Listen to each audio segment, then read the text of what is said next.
নমস্কার, সকলকে রমজান মাসের অনেক অনেক শুভেচ্ছা জানিয়ে শুরু করছি আজকে আমাদের ভিডিওটি।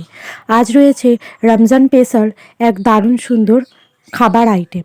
তাই বন্ধুরা, দেরি না করে প্রথম থেকে শেষ পর্যন্ত দেখতে থাকুন এবং রমজান উপলক্ষে আপনারাও বাড়িতে তৈরি করুন আজকের এই দুর্দান্ত স্পেশাল রেসিপিটি।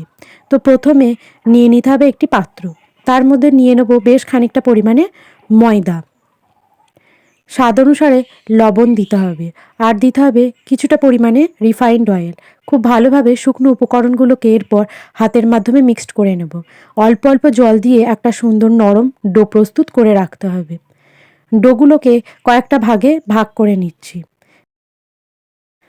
তারপর সেগুলোকে হাতের সাহায্যে একটু গোল গোল করে রেখে দেব পাত্রটির মধ্যে, বেশ খানিকটা তেলের মধ্যে ভিজিয়ে।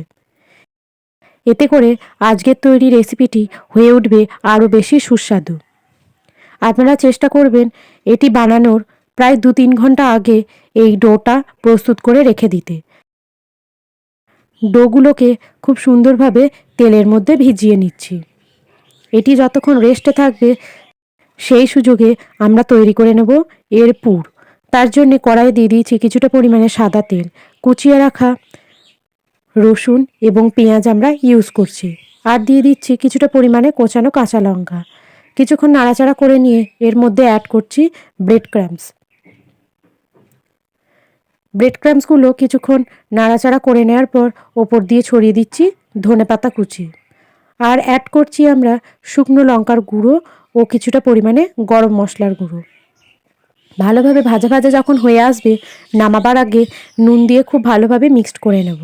তারপর পাত্রের মধ্যে ঢেলে রাখব। অন্যদিকে আমরা আরও একটি ফ্রাইং প্যানে দিয়ে দিয়েছি তেল। তেলটা যতক্ষণ গরম হবে, আমাদের তৈরি করে রাখা ডোগুলোর মধ্যে একটা ডো এখানে নিয়ে নিয়েছি। থালার মধ্যে খুব ভালোভাবে হাতের সাহায্যে ডোটাকে স্প্রেড করে চারিদিকে ছড়িয়ে একটি রুটির মতো শেপ দিয়ে নিতে হবে।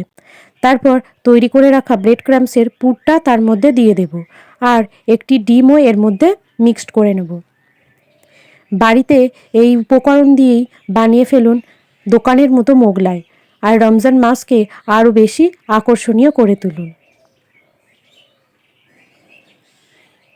খুব ভালোভাবে চারপাশ আমরা মুড়ে নিচ্ছি। হালকা হাতেই করতে করতে দেখবেন দারুণ সুন্দর একটি শেপ তৈরি হয়ে গেছে। এরপর এটিকে আমরা গরম করা তেলের মধ্যে দিয়ে দিচ্ছি। ডুবো তেলে খুব ভালোভাবে এপিট ওপিট লাল লাল করে ভেজে নেব। ওপর দিয়ে খুন্তির সাহায্যে একটু তেলও ছিটিয়ে দিতে পারেন, তাহলে আরও বেশি উপরের দিকটা মুচমুচে হয়ে যাবে। হালকা আঁচে দুটো দিকই ভালোভাবে আমাদের ভাজা হয়ে গেছে। এরপর নামিয়ে রাখবো একটি প্লেটে। এর সাথে আপনারা যদি চান তো ঘুগনিও সার্ভ করতে পারেন।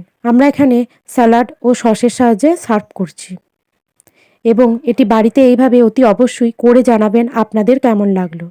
আশা করি সকলেরই ভালো লাগবে।